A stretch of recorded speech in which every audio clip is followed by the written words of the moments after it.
Selamat pagi, shalom saudara-saudara yang terkasih dalam nama Tuhan Yesus Kristus.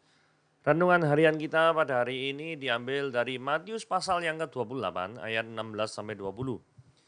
Tetapi seperti biasa kita akan membaca artikelnya terlebih dahulu, yaitu amanat agung memudar. Menurut Anda, apakah amanat agung sudah memudar dalam gereja Tuhan? Juga kehidupan umat Tuhan pada masa kini? Pertanyaannya senada pernah digaungkan lewat sebuah acara seminar untuk menggugah kembali semangat umat Tuhan dalam mengerjakan amanat agung. Materi yang rasanya masih relevan, bahkan dapat dibilang punya urgensi tinggi untuk digaungkan di setiap gereja, setiap komunitas, setiap rumah tangga Kristen, hingga setiap orang yang mengaku bahwa dirinya pengikut Kristus. Ya, pesan yang Yesus sampaikan menjelang dia naik ke sorga rasanya tidak memiliki tanggal kadaluarsa. Jika penyertaannya berlaku sampai akhir zaman, ayat 20, maka amanat agung yang Yesus sampaikan persis pada kalimat sebelumnya juga berlaku sampai kesudahan zaman. Apa isinya? Amanat untuk pergi memberitakan Injil, bukan menanti atau bersikap pasif, memuridkan jiwa-jiwa, dan membaptis mereka dalam nama Bapa, Anak, dan Roh Kudus. Bagi mereka yang mengerjakan amanat agung ini, ada janji penyertaan yang luar biasa lewat karya Roh Kudus. Jika kita meyakini firman-Nya tidak pernah lekang oleh waktu, maka seharusnya amanat agung juga masih belum memudar. Jadi kapan terakhir kalinya kita bersaksi, memuridkan, bahkan membawa orang kepada komitmen pertobatan yang membawanya untuk dibaptis? Jika kita tidak lagi mampu mengingat waktunya, berarti mungkin semangat untuk menjalankan amanat agung sudah pudar dalam diri kita. Ini waktu yang tepat untuk mengorbankan semangat itu kembali. Lalu mulai kita praktekkan. Jika amanat agung masih berlaku, seberapa antusiaskah Anda mengerjakan? Oke, kita akan membaca ayatnya. Matius 28 ayat 16 sampai 20. Dan ke-11 murid itu berangkat ke Galilea, ke bukit yang telah ditunjukkan Yesus kepada mereka. Ketika melihat dia dan mereka menyembahnya, tetapi beberapa orang ragu-ragu. Yesus mendekati mereka dan berkata, "Kepadaku telah diberikan segala kuasa di sorga dan di bumi. Karena itu, pergilah, jadikanlah semua bangsa muridku. Baptislah mereka dalam nama Bapa dan Anak dan Roh Kudus. Dan ajarlah mereka melakukan segala sesuatu yang telah kuperintahkan kepadamu. Dan ketahuilah, aku menyertai kamu senantiasa sampai kepada akhir zaman." Nah, ini pengetahuan geografis dulu ya. Jadi ayat 16 dikatakan 11 murid itu berangkat ke Galilea. Nah, Galilea ini bagian utara daripada Israel. Nah, sebagaimana kita tahu pelayanan Yesus biasanya di ini ya, di Danau Galilea ini ya.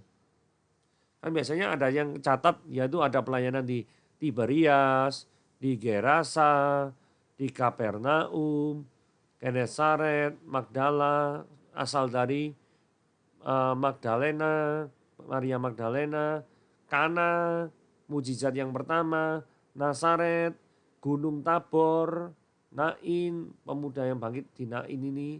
Jadi banyak pelayanan-pelayanan yang Tuhan Yesus lakukan di sini. Nah, kalau secara view modelnya seperti ini. Memang ya, duduk diam, tenang, merenung di Danau Galilea ini sangat teduh gitu ya, menyenangkan ya. Dan konturnya itu juga berbukit-bukit ya, seperti gambar yang di kanan itu ya. Menyenangkan sekali, menyenangkan sekali.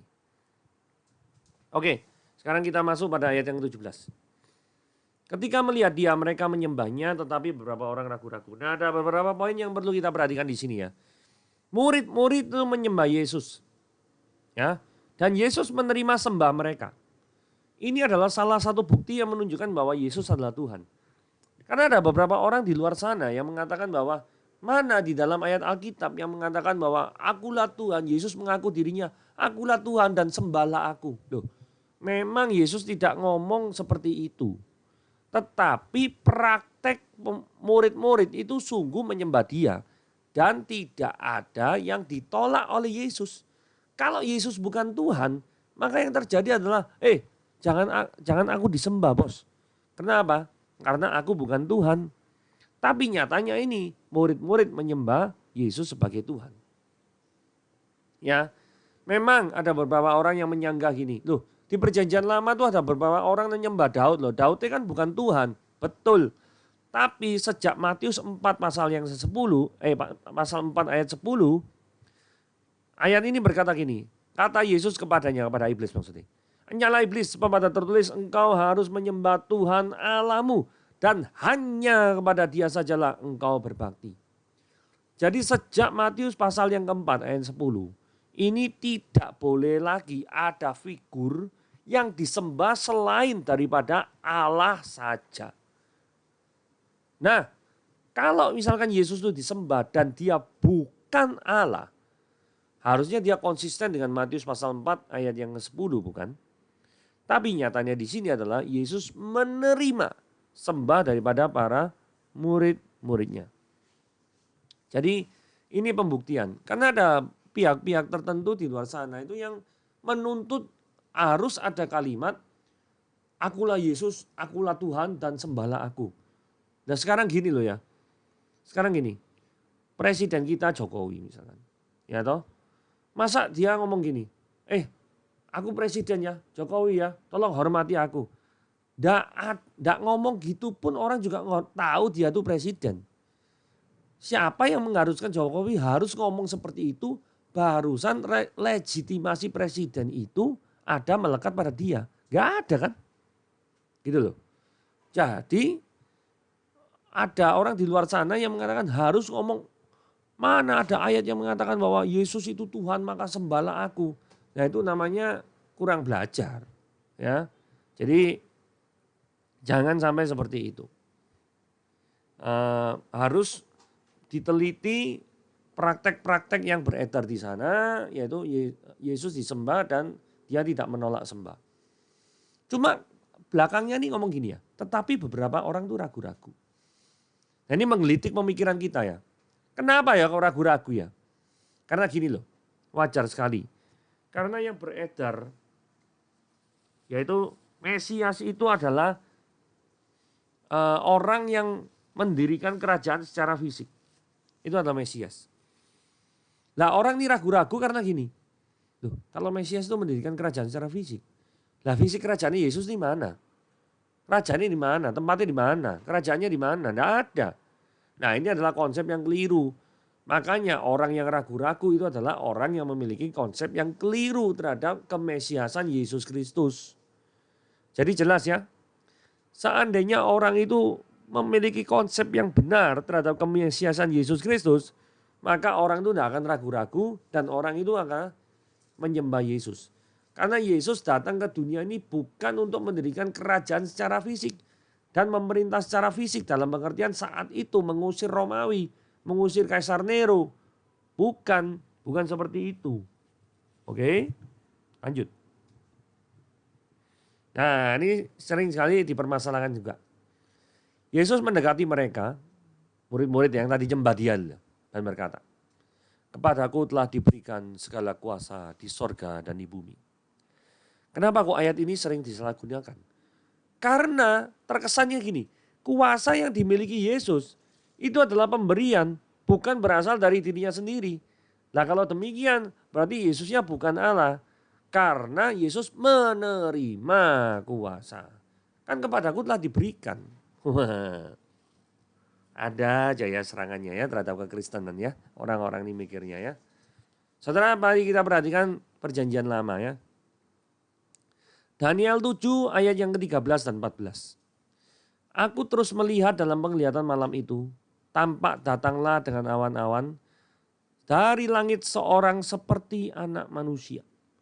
Datanglah ia kepada yang lanjut usia dan ia dibawa ke hadapannya. Jadi di sini kita lihat ya, ada pribadi yang namanya anak manusia, ada yang namanya lanjut usia. Ya, Lalu diberikan kepadanya kekuasaan dan kemuliaan dan kuasa sebagai Raja. Mesias bukan ya? Maka orang-orang dari segala suku bangsa, suku bahasa, mengabdi kepadanya. Kekuasaannya ialah kekuasaan yang kekal, yang tidak akan lenyap. Kerajaannya ialah kerajaan yang tidak akan musnah. Saudara, berarti kalau kita lihat di sini, sosok pribadi anak manusia dan yang lanjut usia, berarti dua-duanya kekal loh. Karena kalau dua-duanya tidak kekal, maka tidak mungkin anak manusia yang diberikan kuasa terus itu jadi raja, itu kekuasaannya itu kekal selama-lamanya. Tidak mungkin. Tidak mungkin seperti itu. Kalau pribadinya ini tidak memiliki kekekalan. Lah siapakah anak manusia itu? Yesus ngaku dirinya sebagai anak siapa? Anak manusia. Jadi Yesus adalah pribadi yang kekal. Jadi frase kepadaku telah diberikan kuasa di bumi dan di surga. Itu adalah tujuannya menggenapi dari Daniel 7 ayat yang ke-13 sampai ke-14. Dan ketika kita mempelajari Daniel 13-14 itu menyatakan anak manusia di sini yang ada digenapi dalam pribadi Yesus Kristus itu memiliki kekuasaan yang kekal. Nah kalau kekuasaan yang kekal tidak mungkin dia manusia biasa. Nah kalau tidak mungkin manusia biasa ya berarti dia Tuhan. Paling gampang kan gitu cara analisanya. Jadi analisanya harus pas ya. Nah kemudian sekarang ayat 19. Karena itu pergilah, jadikanlah semua bangsa muridku. Dan baptislah mereka dalam nama Bapa, Anak, dan Roh Kudus. Nah ini sekali lagi penting bagi orang-orang yang meragukan Yesus itu Tuhan atau bukan. Karena apa? Pada waktu ini Yesus menyuruh membaptis orang-orang yang jadi muridnya itu dalam kesejajaran Bapa, Anak, dan Roh Kudus. Jadi ajaran Tritunggal, ada kesetaraan di sini. Bapak Gereja Tertullianus mengatakan una essentia tres personae. Jadi satu esensi tiga pribadi. Jadi di dalam pemberitaan Injil, Tritunggal harus diberitakan. Jadi kita dilahirbarukan oleh Roh Kudus, dipilih oleh Allah Bapa di surga, dan ditebus oleh pribadi Yesus Kristus di kayu salib yang mati dan bangkit untuk menebus kita. Jadi jelas, di dalam penginjilan harus ada Tritunggal yang diberitakan. Mungkin bukan doktrin Tritunggal yang di teologi. Orang bisa pusing mendengarkan, tetapi setidaknya fungsi dan peran Tritunggal di dalam pertobatan itu harus diberitakan. Jadi kenapa kok perlu diberitakan? Sekarang gini, satu, dipilih. Bapa akan memilih kita sebelum dunia dijadikan, Efesus 1 ayat 4. Supaya orang itu tidak sombong. Karena kita itu tidak ada hak untuk dipilih. Tapi tetap Tuhan pilih kita. Unconditional election. Pemilihan yang tidak bersyarat. Nah ini mengajarkan prinsip kasih karunia. Sehingga orang yang mau bertobat dan percaya jadi Kristen itu sadar. Oh aku ini bisa jadi Kristen, bisa bertobat, bisa percaya. Karena Tuhan pilih. Gitu. Yang kedua itu adalah penebusan Kristus. Aku bisa selamat bukan karena perbuatan baikku. Efesus 2 ayat 8. Itu bukan hasil usahamu sendiri, tapi karena kasih karunia Allah. Jadi tanpa penebusan Yesus Kristus, maka Anda tidak akan lepas dari kutuk dosa. Karena kutuk dosa itu hanya ditanggung oleh Yesus. Dan orang yang menikmatinya itu adalah orang yang beriman kepada Yesus. Yang tidak beriman, ya tanggung sendiri. Begitu. Yang ketiga, Roh Kudus. Ya, lahir baru itu pekerjaan Roh Kudus. Bisa mengerti Injil itu karena diri kita, roh kita diperbarui oleh Roh Kudus. Lahir baru dulu, barusan bisa beriman. Tanpa pekerjaan Roh Kudus melahirbarukan kita, maka kita tidak akan bisa merespon terhadap penebusan Yesus di kayu salib. Jadi ketiganya ini harus diberitakan dalam pemberitaan Injil. Begitu ya kira-kira. Ayat 20. Dan ajarlah mereka melakukan segala yang suatu yang kuperintahkan. Jadi setelah percaya atau menjadi murid Kristus, hal yang perlu dilakukan adalah apa? melakukan atau meneladani Tuhan Yesus. Saudara, ini menarik sekali ya. Perhatikan kata-kata terakhirnya. Dan ketahuilah apa? Aku menyertai kamu senantiasa sampai pada akhir. Saudara, kalau Yesus itu tidak kekal, kalau Yesus itu bukan Tuhan, bagaimanakah mungkin dia bisa menyertai sampai akhir? Kalau Yesus itu hanya cuma nabi seperti yang dilakukan, yang diakui oleh beberapa orang. Hanya nabi saja. Bagaimana mungkin dia bisa menyertai sampai akhir zaman? Mengerti ya? Jadi dari sini, jadi dari Matius pasal yang ke-28, ayat yang ke-16 sampai yang ke-20 ini, Matius 28 ayat yang ke-16 sampai 20 ini, kita bisa lihat bukti-bukti bahwa Yesus itu adalah Tuhan. Dan karena Yesus itu adalah Tuhan, maka dia layak menerima sembah kita. Oke, renungan hari ini seperti itu. Yang perlu kita perhatikan baik-baik adalah seperti yang di artikel tadi ya. Bedanya baca artikel tadi sama pembahasan saya adalah artikel tadi menekankan tentang penginjilan. Betul, bagus. Tapi pembahasan saya itu meletakkan dasar-dasar fondasi kristologi setidaknya sekilas untuk pembuktian bahwa Yesus adalah Tuhan. Karena penginjilan tanpa memberitakan Yesus adalah Tuhan dan bagaimana pengaruhnya karya keselamatan dalam hidup kita, maka itu masih bukan penginjilan. Ya, penginjilan itu memberitakan kabar baik, manusia itu berdosa dan Allah itu rela turun ke dalam dunia mengambil rupa seorang manusia dan menjadi hamba untuk menebus dosa-dosa kita. Itulah Injil yang benar. Terimalah maka engkau akan selamat, tidak terima neraka akan menjadi bagian dari akhir hidupmu sampai selama-lamanya. Ini bukan ancaman, tetapi ini adalah fakta yang akan Anda terima. Oke, Tuhan Yesus memberkati.